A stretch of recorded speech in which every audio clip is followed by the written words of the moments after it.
দুনিয়ার জীবনটা কিচ্ছু না ভাই, ওয়াল আখিরাতু খায়রু ওয়া আবকা, পরকাল চিরস্থায়ী।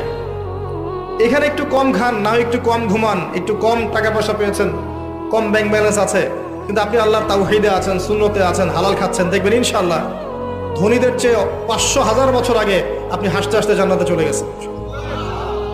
এই বিষয়টা আগে ভালো করে হজম করতে হবে যে আমরা এখানে থাকতে আসিনি, আমরা এই দুনিয়ায় থাকতে আসিনি, আমরা এখানে এসেছি চলে যেতে।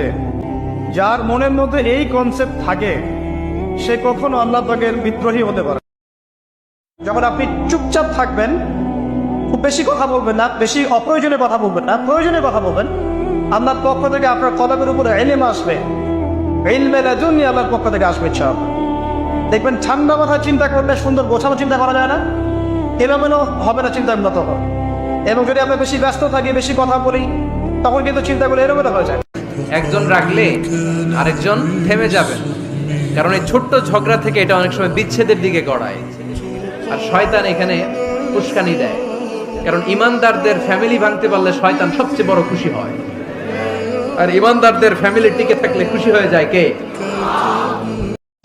চোখের পানি, মনের আবেগ যা আছে আপনার ভিতরে, কষ্ট, দুঃখ, যন্ত্রণা, সব আল্লাহকে ঢেলে দিবেন। নিজের আবেগ ধরে রাখবেন এখানে, আপনি আল্লাহর জন্য ঢেলে দিবেন। মানুষকে আবেগ দেখায় কি না? মানুষ আপনার চোখের পানির মর্ম বুঝবে? মানুষ কি মানুষের চোখের পানির মর্ম বুঝে? আল্লাহর পথে সফর করতে পারেন, আল্লাহর পথে যত সফর করবেন, আল্লাহ নিদর্শনগুলো দেখবেন, আল্লাহর তাওহীদ চিনতে পারবেন। আল্লাহ পাক সফর করতে বলেছেন, সূরা হজের মধ্যে আছে, সফর করলে তোমার মৃত কলব জীবিত হবে, এটা বলা আছে। সফর করলে মৃত কলব জীবিত হবে।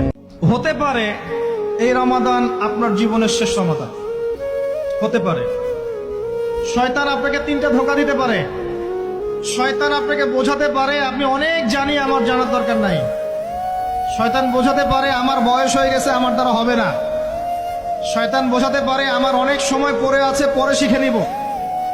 আল্লাহর ওয়াস্তে শয়তানের ধোঁকায় পড়বেন না। এই মাসে কোরআন শেখেন, কে জানে আপনি আগামী মাস পান কিনা। কোরআন শিখে নেন, রমজান মাসে তেলাওয়াত করে শিখে নেন।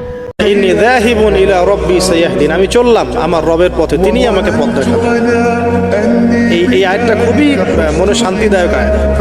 জীবনে অনেক কিছু হয়ে যাবে, কিন্তু এই আয়াতটা যদি তেলাওয়াত করতে পারে ভিতরে ভিতরে, আল্লাহকে পাবেন।